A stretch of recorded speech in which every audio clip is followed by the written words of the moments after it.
Welcome to Đồng Nai radio and television station. Here are the news today. On the 14th of November, the 37th ASEAN Summit and the related summit meetings continue on the third day.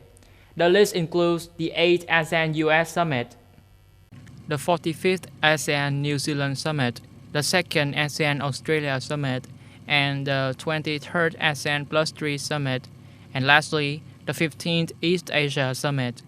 In these events, the ASEAN-US Summit has a special significance, demonstrating the importance of both sides to the ASEAN-US strategic partnership. The two sides will discuss directions and measures to implement a strategic alliance.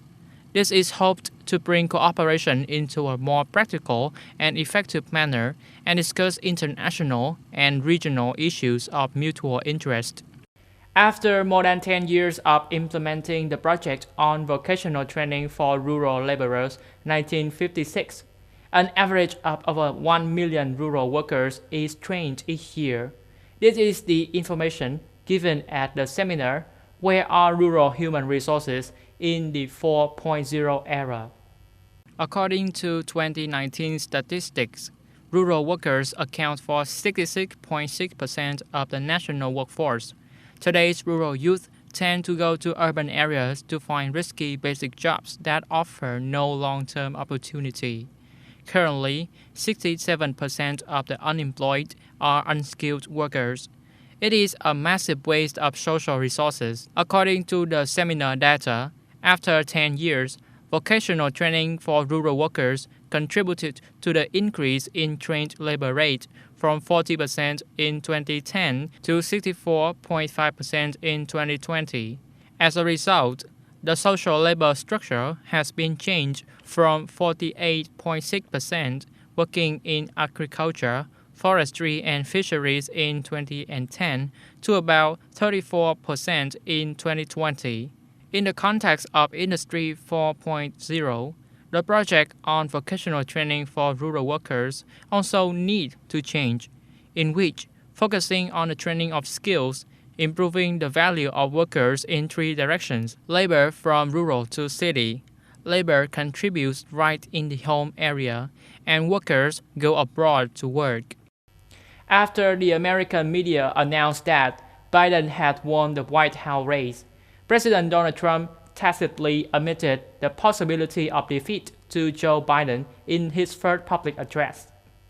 Speaking at the White House Rose Garden, President Trump hopes the COVID-19 vaccine will be made available to the entire population as early as the April of 2021. The ideal result is that the administration will not impose a lockdown. President Trump also acknowledged the possibility of the upcoming Biden administration for the first time, though he did not admit defeat and did not mention Mr. Biden's name.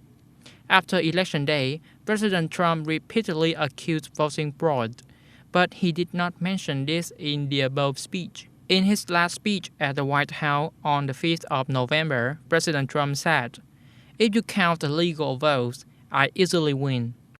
President Trump's latest statement comes when CNN, NBC News, MSNBC, New York Times, and research firm Edison Research jointly announced Biden's victory forecast in Georgia, where 99% of the state's votes are counted.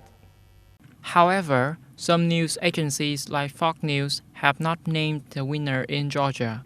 According to the latest counting votes, Mr. Biden got 49.5% of the votes and Mr. Trump got 49.2%. Meanwhile, the AP predicted that Trump would win in North Carolina, winning 15 more electoral votes.